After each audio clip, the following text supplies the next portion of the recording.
Welcome to Scary Stories. This time we've got two viewer-submitted stories for you. One that took place during the pandemic, and this first one which was sent in to us just recently by a guy named Anthony who you might already know from our comments section. Anthony is a big, tall Viking by his own description, and yet the upright canine he encountered in the wilds of Illinois scared even his 6.5-foot frame away from the location. Anthony's a pretty funny writer, I think, and his story is very scary, so I'm hardly changing any words at all to make this one easier to understand. I did ask him a question or two in follow-up, and he expanded it a bit for me in those areas, so I think I'm just going to launch into reading his personal scary anecdote. Werewolf blocked my path. Hello, Scary Stories. My name is Anthony, and I was the one who commented on the Scary Dogman is My Friend episode about the Willow Springs werewolf dogman encounters. I'm an avid outdoorsman who lives for my kids and for fishing. Much like the other listener that wrote in, I can lend credibility to the creature existing from two separate encounters. One was an audible encounter, including growling, snarling, tree shaking, and a low decibel, well, I'll call it a roar. My best friend Nick and I fish that area religiously on the Des Plaines River, so I see wildlife all the time. Deer, coyote, foxes, skunks, raccoons, the typical Midwest critters. Nothing in that group has the power to violently shake the tree that I saw being shaken. Shortly after the noise stopped, my curiosity got the best of me, and I went to investigate. I tried shaking what I'm sure was the same tree. I couldn't budge it. Now keep in mind, I'm a 6'5", 258-pound bouncer by trade. The second time I encountered the creature, it was indeed visual. I went out and met my buddy Nick by the river by Willow Springs Road. We fished together for a few hours, taking turns catching fish. Mostly smaller smallmouth bass, sauger, and a few northern pike. Eventually, Nick had to leave to pick up his girl from work, but I was catching too many fish to quit. I know, it's detrimental. Anyway, I packed my gear to move down the shore a little bit, because the bite was slowing down, and I got on my way. When I got to the top of the walking trail, I noticed something standing in the trail, ahead of my position, by about 100 yards. It wasn't looking in my direction at that point, but that would change soon. I tried to stay out of its view, so I slinked as quietly as a Viking giant can slink toward the shoreline, but I kept it in my view. Of course, Mother Nature was happy to work against me, and a breeze kicked up, leading to me immediately sneezing. Without missing a beat, the werewolf dogman whipped its head around and looked right at me. Then, it stood up.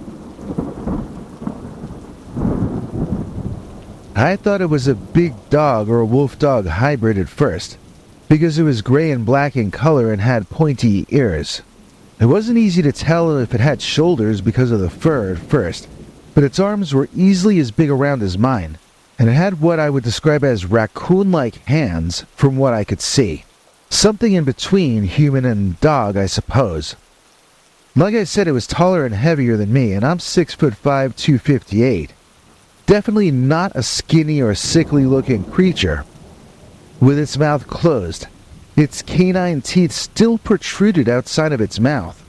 It had thick gray and black fur everywhere, and forming almost a mane around its neck region, kind of like a wolf or even a lion grows for additional protection in battle. Even when it stood up and turned its attention toward me, I only assumed it was going to rip me apart. So I almost feel bad for assuming it had every intention of harming me. As far as other details go, its eyes weren't red and glowing like in a lot of stories. From what I can tell, they were more like a normal dog-wolf eyes, lighter in color, perhaps amber or light brown or green. When he stood up, and there was no doubt it was a he, if you know what I mean, he was easily a foot to a foot and a half taller than me, and easily double my weight. I may be of Viking blood, and normally I may be down for battle, but the smarter side of me said, "Hey, stupid, you don't stand a chance. Make yourself scarce now. I turned around faster than a politician low in the polls, and I began to truck it out of there as fast as I could. I heard the creature start running, and I figured it was on my tail. I accepted that I might die that day. I didn't get very far before I felt the clay mud under my foot give way, and then down I went. I slid in a comedic fashion, almost all the way down to the water. At that point I was too sore to get up, so I closed my eyes and I waited for the inevitable mauling. Then, after about 30 seconds, I opened my eyes, surprised to be unharmed and breathing.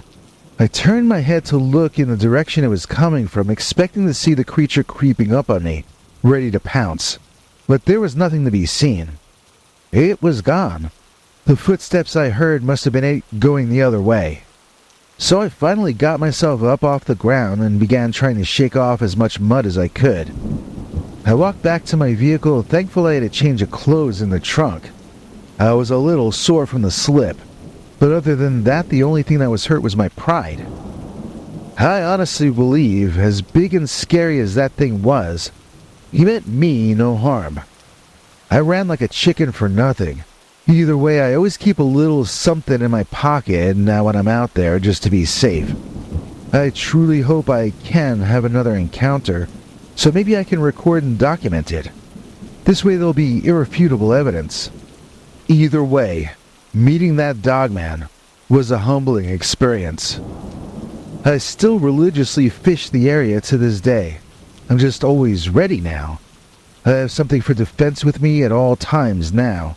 I have my sports action camera strapped to my chest or my hat, ready to record. Just in case I'm ever lucky enough to encounter the Dogman again. Thanks again for listening. Sincerely a fan, Anthony. Now it's a sticker sticking to my butt, sticking to my wall, everywhere I look, sticking where you like, with some exceptions, nothing to get, it's in the description. I'm gonna call you Scary Sticker Man, yo. My friend is allergic to Dogman. Dear Scary Stories NYC. So I have a Dogman pandemic story, by which I mean it took place back then. My friend Vito from college had for some reason decided that he was gonna come visit me for an extended period, uninvited, even though he's sort of a germ-phobic kind of guy. I mean, he was like that before everyone was being urged to be by the overlords, so he got even more panicky once the insanity was fully underway. He was on the verge of what I would call being morbidly obese at the time, and he had some other health problems I can't remember the long names of, too. So I was surprised to hear that Vito was even traveling to the supermarket down the end of his block, let alone to my private home in a different state, where I was planning on spending the pandemic in private with my girlfriend, who has since become my wife, no thanks to Vito. But since my college buddy had been living in a shared apartment in a large building, he felt that his health would benefit from coming to stay with me and Dee here in the country outside of Harrisburg in PA. We still live in the same place, so I don't want to get too detailed about the location, but there's a lot of nature around us. I mean that both in terms of our own, mostly undeveloped property, as well as the two official natural areas maintained by the government and some scientists that are right nearby. Pennsylvania is a very beautiful state, and part of the reason for that is because of how many of the decisions around here are still left up to nature to decide. Of course, besides having a tendency to often create great transcendent beauty, nature also has a tendency to be very strange, and even sinister. For every rose she gives us to smell is a bee ready to sting our nose. For every beautiful doe or cute rabbit, there's a hungry mountain lion. or a feral dogman. Yes, I did say dogman, and I meant it in the bad way, not in the children's book way. I know that the dogman is not supposed to officially exist, but since my friend Vito has a bad allergy to it, he and I would both like to disagree with the mainstream on this issue. I know I'm giving this to a channel which has educated listeners who already know a lot about the dogman, but I feel like I should be more specific in describing exactly what I mean in this case. The word can have a lot of meanings, or at least a number of interpretations. For instance, the most famous Dogman film hoax was the Gable film, and in that the Dogman runs on 4 legs.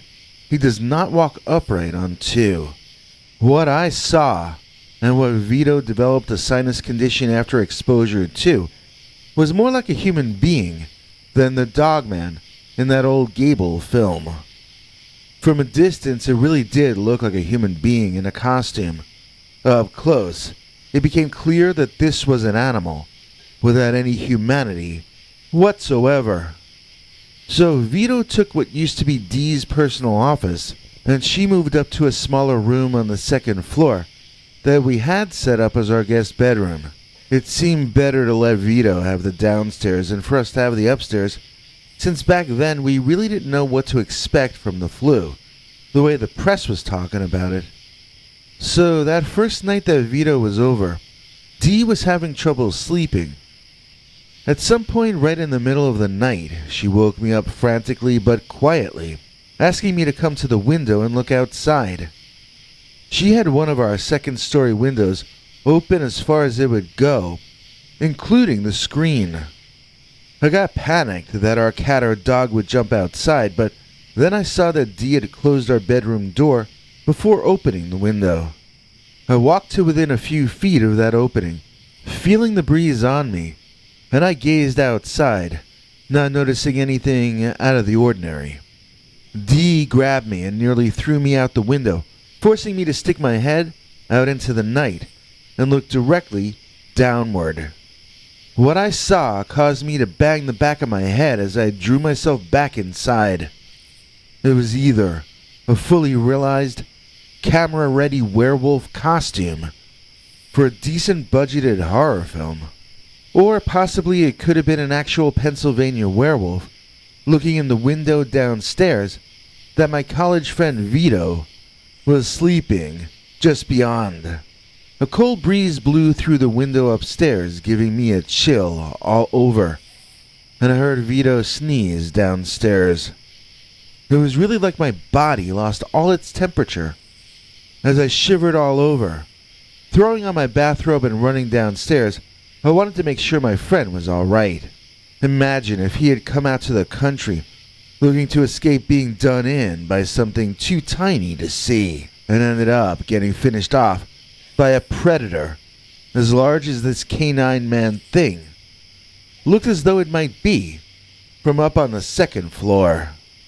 When I reached Vito's room, he was out of bed, still sneezing uncontrollably. One sneeze after another came, as he barely had time to inhale a breath between each of them. Finally he choked and began coughing, while the regular repeating sneezes interrupted some of the coughs, thereby causing more coughing. The poor guy fell to his knees, choking, and for the first time, I saw what was standing just outside his window, staring in. It was a 7 or 8 foot tall steroid freak of a canine. Although there was hair or fur in strategic locations, this appeared to mainly be a bald wolf or a dog, possibly I thought one with mange. It was so muscular, however, that I have to say it certainly didn't look or appear to be ill.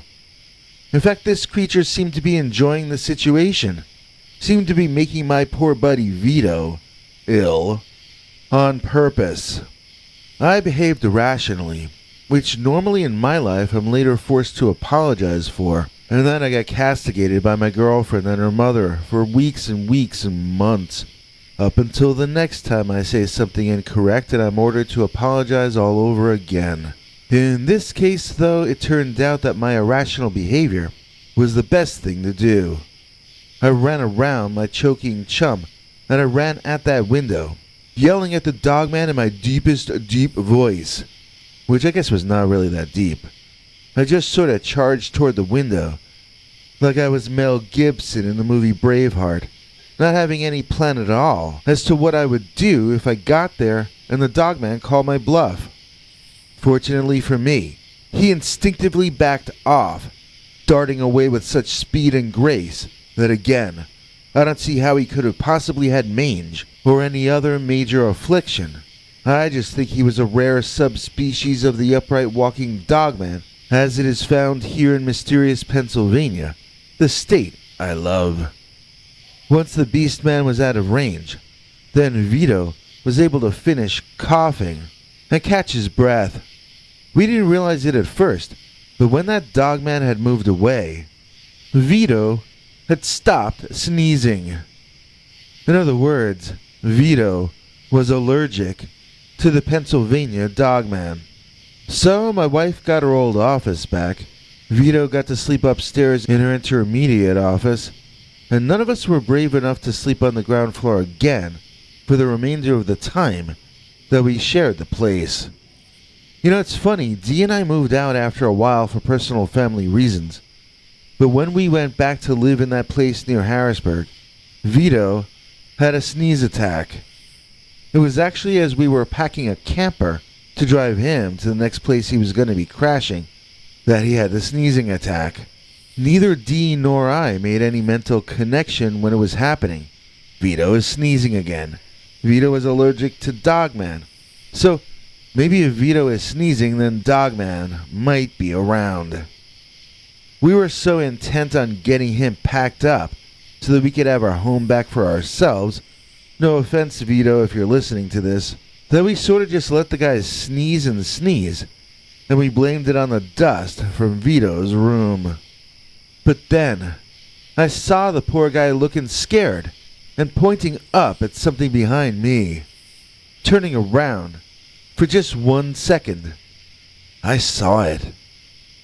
There wasn't enough time for me to let Dee know, but thanks to Vito, I got to witness an actual Pennsylvania Dogman from maybe 7 feet away. Well, 7 feet in front of me, and then a couple or 3 feet above me, if you know what I mean. The glowing eyes met mine, and its face looked disgusted.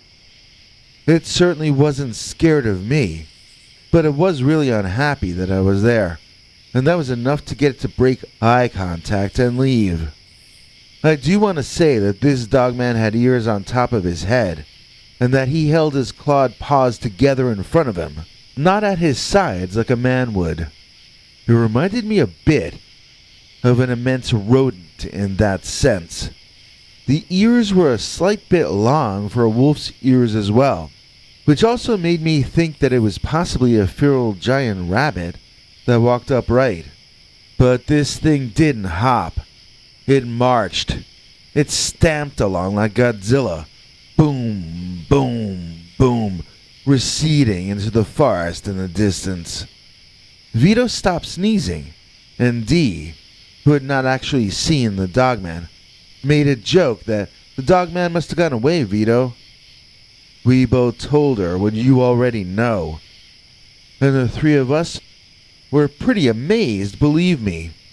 And also, we packed Vito up to go even faster.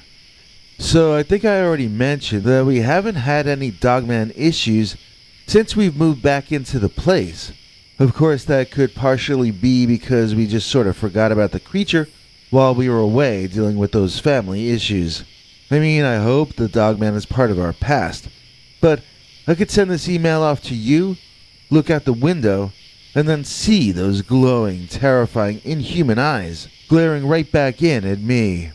For all I know, the Dogman has been here all the time and never left. I suppose we'll never really know, unless it decides to reveal itself to us once again. Another option would be to invite old Vito back out to the home. If he starts sneezing like crazy, then we'll know that the Dogman never really left. And we would know that because my friend is allergic to Dogman. What bigger than a waffle on your plate? A waffle on your head could be just great. It's the waffle beanie from NYC. Scary fashion for spring, you see. Black, birch, camel, navy, rust, or heather gray. One of these colors is just your way. Wear this hat and you'll be it. Link in the description for this vid. Get your own scary stories, waffle beanie today. Thanks, Biggie. And thanks to all of you for watching this far. If you liked it, please click like. If you'd like to see more of our work, please subscribe. And also click that bell icon if you'd like to be notified when we put out a new episode. To become an executive producer, you can donate to us through the thanks button under each of our videos or through our paypal.me/PeterBernard209 page. To receive cool perks like secret uncensored Dogman episodes far too wild to ever run on this channel, you can become a YouTube channel member by clicking the join button. Or join our PayPal subscribers club at peterbernard.com. Joining either at the $3 a month level or above gets you access to our over 25 hours of secret uncensored Dogman stories available nowhere else. Do you have a scary story about Dogman or some other kind of high strangeness that happened to you? Let us know by emailing us at scarystoriesnyc@gmail.com or by leaving us a voicemail message at 804-LA-SCARY. You may need to call back on that one. It cuts off after I think 3 minutes. And if you don't want to do any of that stuff, thank you for simply watching to the end. Good night, and have a scary tomorrow.